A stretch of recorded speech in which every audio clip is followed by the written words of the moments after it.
Assalamualaikum warahmatullahi wabarakatuh. Perkenalkan, nama saya Ramdan Alwida Santo. NRP saya 184010181. Di sini saya dari kelas 18 MJD. Saya akan menjawab soal ujian akhir semester dari mata kuliah pengukuran kinerja SDM atau sumber daya manusia. Saya dari Fakultas Ekonomi dan Bisnis Universitas Pasundan Bandung. Di sini ada dua soal. Soal yang pertama yaitu mengapa evaluasi atau pengukuran kinerja SDM penting dalam mengelola manajemen SDM suatu perusahaan. Menurut saya di sini sangat penting diadakannya evaluasi kerja karena di sini dapat meningkatkan kinerja suatu karyawan di perusahaan supaya lebih baik dan lebih meningkat.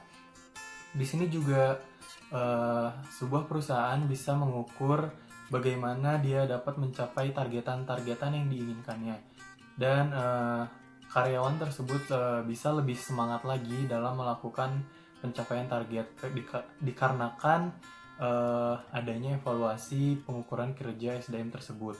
Nah, di sini pun kan pasti ada KPI atau Key Performance Indicator.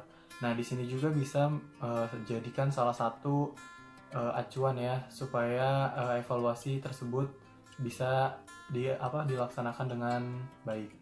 Nah, salah satu contohnya yaitu ada pada suatu perusahaan emas di Kota Bandung, saya melakukan research atau ada pekerjaan kelompok yang diberikan oleh dosen kinerja SDM.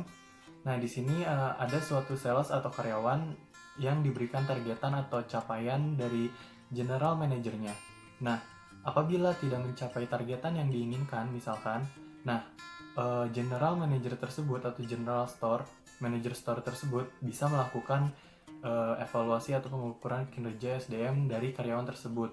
Kenapa tidak bisa mencapai suatu targetnya atau kendalanya apa saja. Jadi contohnya seperti itu, contoh dari atau manfaat dari evaluasi pengukuran kinerja SDM.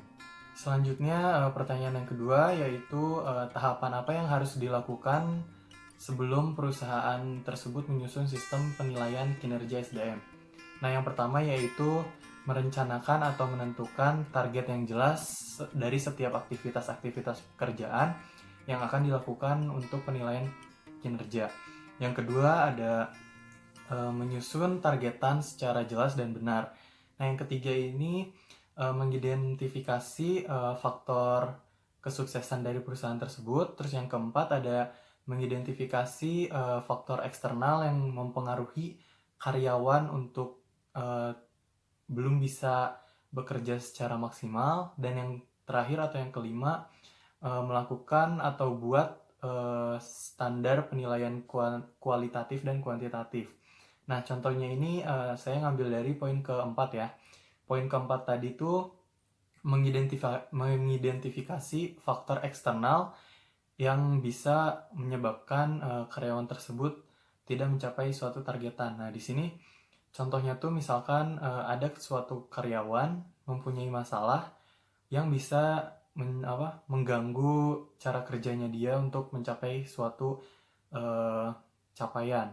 Nah, di sini perannya dari manajer harus tahu bahwa kendala dari karyawan tersebut ada apa atau mempunyai masalah apa. Nah, jika tidak segera diidentifikasi oleh manajernya, maka karyawan tersebut bisa jadi melakukan kesalahan yang sama dan tidak melakukan capaian pekerjaan secara maksimal.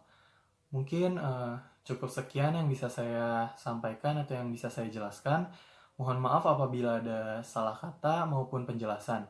Wassalamualaikum warahmatullahi wabarakatuh.